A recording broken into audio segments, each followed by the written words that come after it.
Hello everyone, कैसे हो आप सब। कल हमने किंगडम्स ऑफ क्लासिफिकेशन पढ़ा था पहले लेक्चर में, बायोलॉजिकल क्लासिफिकेशन का। आज लेक्चर नंबर 2 है। इसमें हम मोनरा के बारे में पढ़ेंगे, मोनरा की स्टडी करेंगे और मोनरा के बारे में देखेंगे व्हाट इज़ मोनेरा, मोनेरा क्या होता है। तो सबसे पहले हम स्टार्ट करते हैं। 5 किंगडम क्लासिफिकेशन जो है वो R.H. विटेकर ने दिया था 1969 में। और 5 किंगडम क्लासिफिकेशन हमारे पास मोनेरा, प्रोटिस्टा, फंजाई, प्लांटी और एनिमेलिया थे। मोनरा के बारे में आज हम स्टडी करेंगे, इसके हैबिटाट के बारे में जानेंगे, स्ट्रक्चर, न्यूट्रिशन, रिप्रोडक्शन और इम्पोर्टेंट। आज के लेक्चर में हम इसकी स्ट्रक्चर, हैबिटाट और न्यूट्रिशन के बारे में पढ़ेंगे। तो आइए स्टार्ट करते हैं।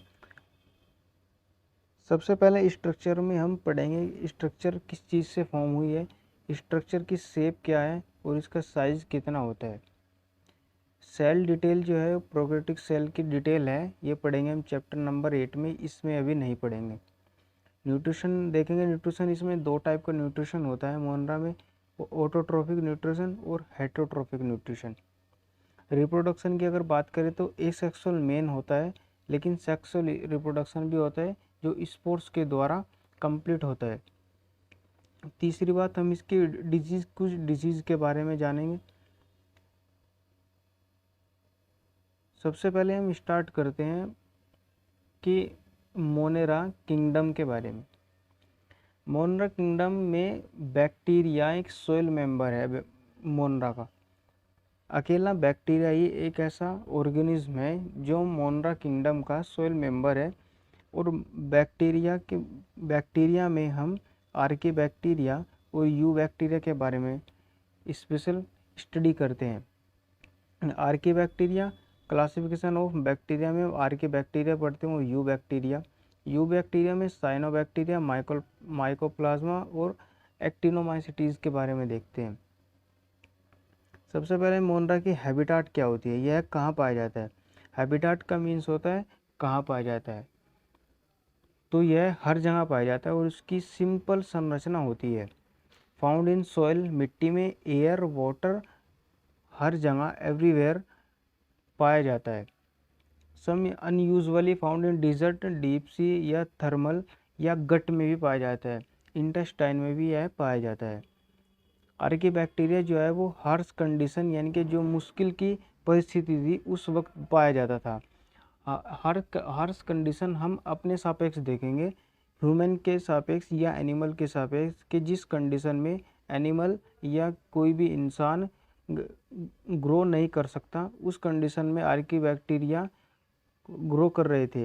हार्श कंडीशन का मतलब ये होता है कि हाई टेम्परेचर हो। हाई टेम्परेचर कितना हो कि जैसे हम 30-40 डिग्री सेंटीग्रेड टेम्परेचर में हम सर्वाइव कर सकते हैं, लेकिन मोनरा 60-70-80 डिग्री टेम्परेचर तक भी सर्वाइव कर सकता था।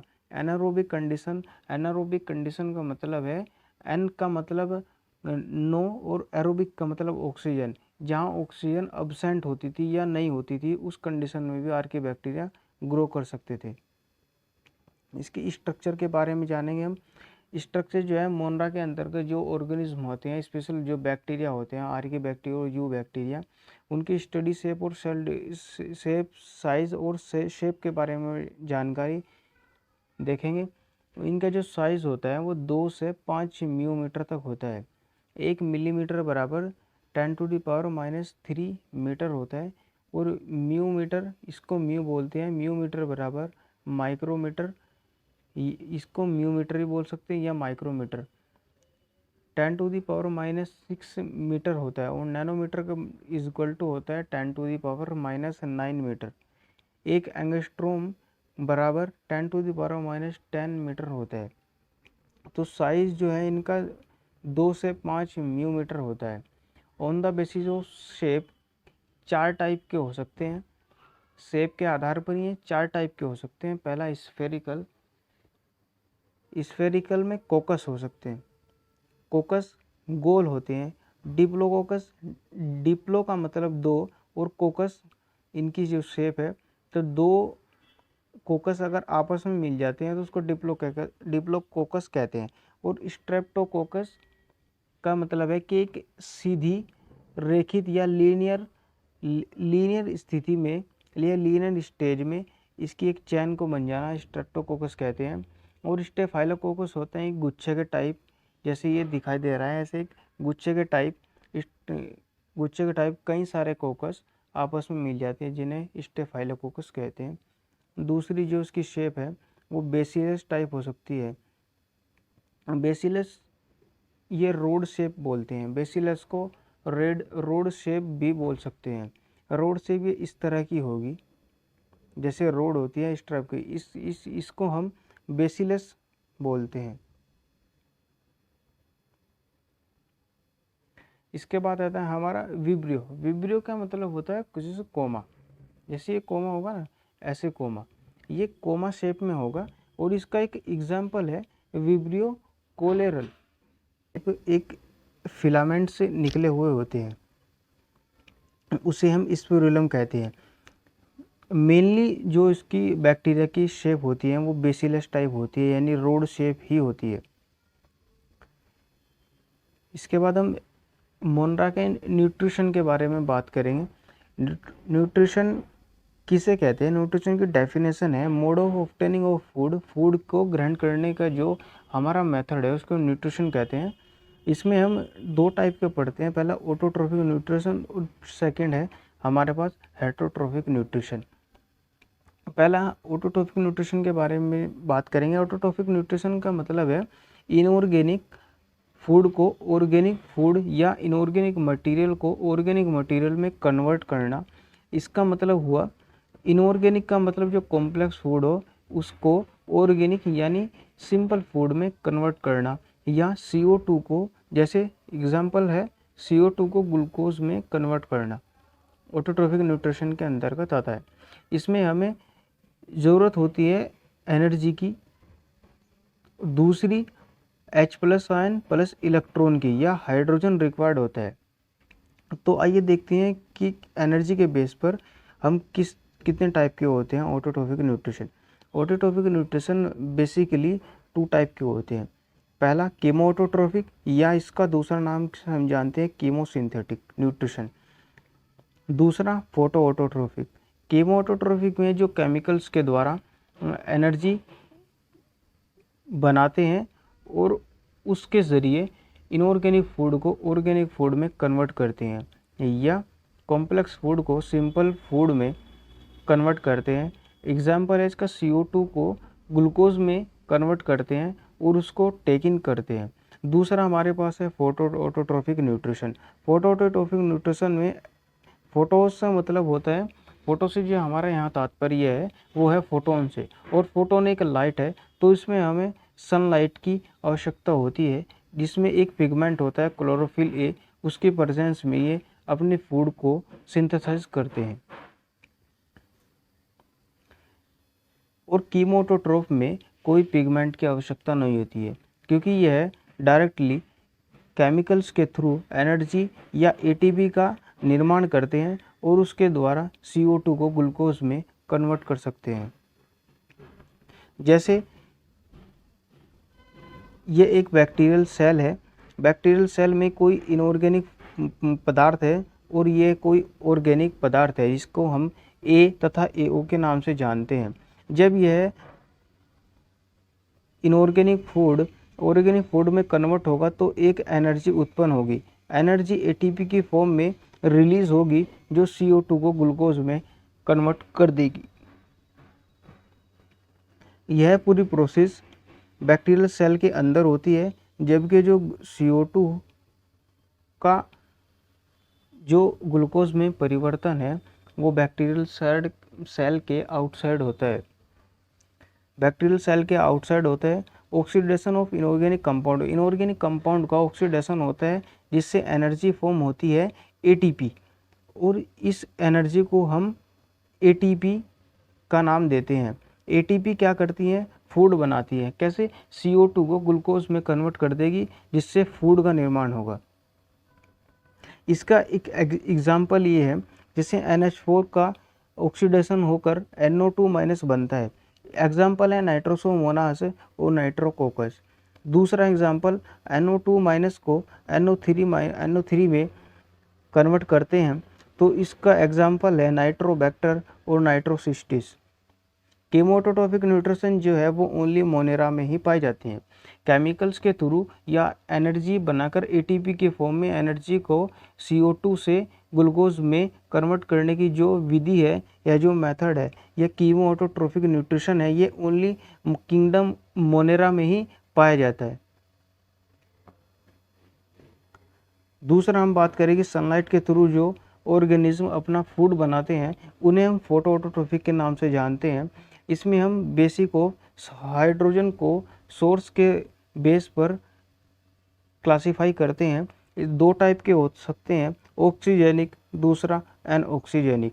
ऑक्सीजेनिक क्या है कि सभी किंगडम ऑक्सीजेनिक होते हैं, जबकि फोटोऑटोट्रोफिक में मोनरा में फोटोऑटोट्रोफिक में एनऑक्सीजेनिक भी होते हैं।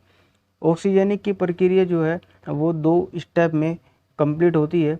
पहले लाइट रिएक्शन, दूसरी डार्क रिएक्शन। लाइट रिएक्शन का मतलब होता है दिन के समय और डार्क रिएक्शन का मतलब होता है रात के समय। दिन के समय जो है ये H2O तथा NADP को कंबाइन करते हैं और NADPH तथा O2 बाई प्रोडक्ट के रूप में बनाते हैं। इसमें क्या करते हैं, ऑक्सीजन को रिलीज कर देते हैं और CO2 को ग्रहण करते हैं या उसको एब्जॉर्ब करते हैं। प्लांट्स में यह प्रक्रिया होती है।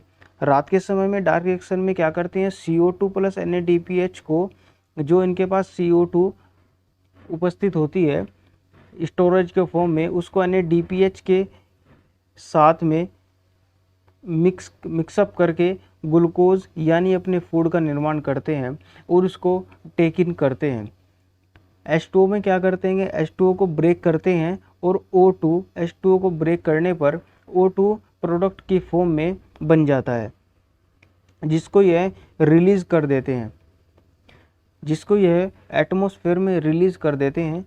और वाटर का यूज़ हाइड्रोजन के सोर्स के रूप में करते हैं, क्योंकि वाटर इजीली अवेलेबल होता है और इनके अंदर क्लोरोफिल ए की पिगमेंट उपस्थित होता है, जिसके कारण यह CO2 को ग्लूकोज में कन्वर्ट कर देते हैं।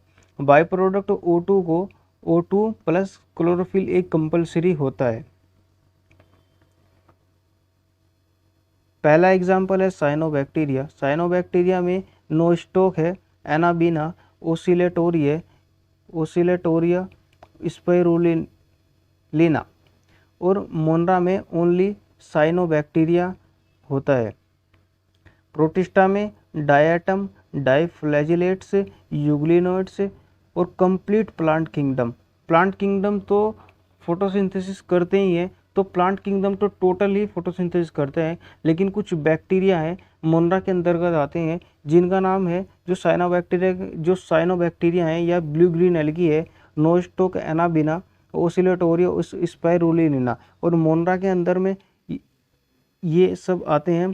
प्रोटिस्टा में डायटम, डाइफ्लैजिलेट, यूग्लिनोइड्स और कंप्लीट प्लांट किंगडम ऑक्सीजेनिक यानी कि CO2 को ग्लूकोज में कन्वर्ट करता है क्लोरोफिल ए और वाटर को एब्जॉर्ब करके। दूसरा हम पार्ट देखेंगे इसका एनऑक्सीजेनिक। ऑक्सीजेनिक में हमने वाटर का यूज़ किया था ऑक्सीजन को प्रोडक्ट के फॉर्म में बनाने के लिए। इसमें हम वाटर का यूज़ नहीं करते। इसमें क्लोरोफिल ए पिगमेंट नहीं होता। इसके स्थान पर हमारे पास बैक्टीरियोफिल प्रेजेंट होता है जो ग्रीन होता है, बैक्टीरियो परप्यूरिन जो पर्पल कलर का होता है। इसमें हम सोर्स ऑफ हाइड्रोजन वाटर नहीं लेते, H2O से लेते हैं। सल्फर डाइहाइड्रोक्साइड को हम यूज़ करते हैं। H2S का मतलब होता है सल्फर बैक्टीरिया। H2S जो है सल्फर बैक्टीरिया यूज़ करते हैं। दूसरा एलोफेटिक कार्बन कंपाउंड होते हैं जो नॉन सल्फर बैक्टीरिया होते हैं। जो बैक्टीरिया एनऑक्सीजेनिक होते हैं वो H2O का यूज़ नहीं करते, जबकि H2O के जगह वो H2S का यूज़ करते हैं, उन्हें सल्फर बैक्टीरिया या एलिफेटिक कार्बन कंपाउंड या नॉन सल्फर बैक्टीरिया के नाम से जानते हैं। इसके एग्जाम्पल है हमारे पास green sulphur bacteria, purple sulphur bacteria, green non sulphur और पर्पल नॉन सल्फर बैक्टीरिया।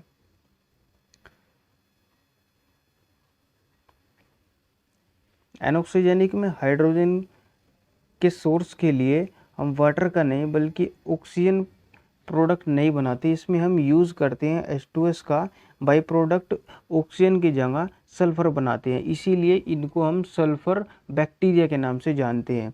दूसरा यूज़ करते हैं aliphatic organic compound, non sulphur होते हैं। अगर हम H2S की जगह यूज़ कर रहे हैं एलिफेटिक ऑर्गेनिक कंपाउंड तो उनमें सल्फर का उत्पादन नहीं हो पाता, बाई प्रोडक्ट सल्फर नहीं बनता, एलिफेटिक ऑर्गेनिक कार्बन कंपाउंड बनते हैं जिन्हें हम एलिफेटिक ऑर्गेनिक कंपाउंड बैक्टीरिया कहते हैं या उन्हें हम नॉन सल्फर बैक्टीरिया कहते हैं। अगर हम H2S यूज़ कर रहे हैं तो बाई प्रोडक्ट सल्फर बनेगा और ऐसे ऑर्गेनिज्म या ऐसे बैक्टीरिया को हम सल्फर बैक्टीरिया कहेंगे। लेकिन अगर हम H2S के अलावा एलिफेटिक ऑर्गेनिक कंपाउंड यूज़ करते हैं तो इनमें बाई प्रोडक्ट सल्फर नहीं बनता है, इसलिए इनको हम नॉन सल्फर बैक्टीरिया कहते हैं। यह 3 प्रकार के हो सकते हैं: green sulphur bacteria, purple sulphur bacteria, green non sulphur bacteria, purple non sulphur bacteria. Green sulphur bacteria में पिगमेंट बैक्टीरियोफिल होता है जो H2S को ब्रेक करता है, और पर्पल सल्फर बैक्टीरिया में बैक्टीरियो परप्यूरिन पिगमेंट होता है जो H2S को ब्रेक करता है, और ग्रीन नॉन सल्फर बैक्टीरिया में हमारे पास पिगमेंट बैक्टीरियोफिल या एलिफेटिक ऑर्गेनिक कंपाउंड कोई भी हो सकता है जो कि ब्रेक करता है H2S को। कीमोऑटोट्रोफ और anoxygenic only found in Monera. Chemoautotrophs होते हैं जो और एनऑक्सीजेनिक होते हैं वो ओनली मोनेरा में होते हैं। इसके अलावा और सभी में फोटोसिंथेटिक या ऑटोट्रोफिक होते हैं या ऑक्सीजेनिक होते हैं, लेकिन कीमोऑटोट्रोफ और एनऑक्सीजेनिक ओनली मोनेरा में ही पाए जाते हैं। दूसरा हम बात करते हैं न्यूट्रिशन में हेटरोट्रोफिक न्यूट्रिशन की। हेटरो का मतलब होता है पॉली, या इसको हम पॉलीमर्स कह सकते हैं। ये क्या करते हैं, इसके अंदर हम ऑर्गेनिक फूड को जो ऑब्टेन करते हैं वो फोटोसिंथेसिस ना करके अनऑक्सीजेनिक के अलावा अदर चीज़ों से प्राप्त करते हैं। जो हेटरोट्रोफिक न्यूट्रिशन हमारे पास 3 टाइप से हो सकता है: सैप्रोफिटिक, पैरासिटिक, सिम्बायोटिक। सैप्रोफिटिक के बारे में क्या है कि सैप्रोफिटिक मैक्सिमम यानी कि सभी ज़्यादातर अधिकांशतः मोनेरा में यह न्यूट्रिशन होता है सैप्रोफिटिक। इसमें क्या होता है कि एंजाइम रिलीज होते हैं और सोल्यूबल ऑर्गेनिक फॉर्म एब्जॉर्ब हो जाती है। मैक्सिमम मोनेरा में सैप्रोफिटिक न्यूट्रिशन होता है। इसमें ये एंजाइम को रिलीज करते हैं और एब्जॉर्ब करते हैं सोल्यूबल ऑर्गेनिक फॉर्म को। एग्जाम्पल है लैक्टोबैसिलस, या इसकी हम एंटीबायोटिक बनाते हैं। स्ट्रेप्टोमाइसिस की जो ऑर्गेनिज्म है उसकी हम एंटीबायोटिक बनाते हैं जो मेडिसिन्स में लाभदायक होती है।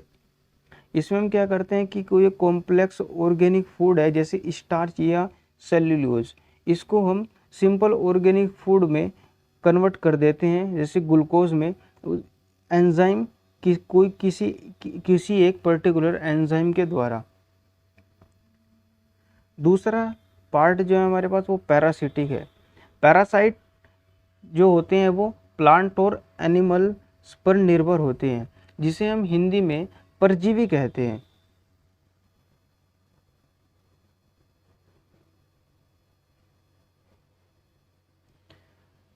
पैरासाइट्स जो होते हैं वो परजीवी होते हैं, यानी किसी दूसरी जीव पर निर्भर होते हैं या वो प्लांट्स या एनिमल्स पर निर्भर होते हैं। ये एक पैरासाइट होते हैं। इसमें हम एग्जाम्पल पढ़ेंगे टाइफाइड। टाइफाइड एक साल्मोनेला टाइफी बैक्टीरिया के द्वारा होता है जो इंसान में एक टाइफाइड नामक रोग को उत्पन्न करता है। दूसरा हमारे पास एक कोलेरा डिजीज़ है जो विब्रियो कोलेरा बैक्टीरिया के द्वारा होती है। निमोनिया जो है वो हमारे पास निमोनोकोकस के द्वारा होती है। और सिट्रस कैंकर जो कि एक प्लांट की डिजीज़ है, ज़ैंथोमोनस सिट्राई के द्वारा होती है। चारों बड़े इम्पोर्टेंट्स हैं। हमारे पास मोनरा में ऑटोट्रोफ से ज़्यादा हेटरोट्रोफिक न्यूट्रिशन होता है। ऑटोट्रोफिक भी होते हैं लेकिन मैक्सिमम जो होता है वो हमारे पास हेटरोट्रोफिक होता है। हेटरोट्रोफिक के अलावा अगर हम हेटरोट्रोफिक में देखें कि ऑटोट्रोफ को सबसे ज़्यादा अगर हम देखें कि हेटरोट्रोफिक और ऑटोट्रोफिक में क्या कौन सा न्यूट्रिशन सबसे ज़्यादा होता है, तो वो हेटरोट्रोफिक होगा।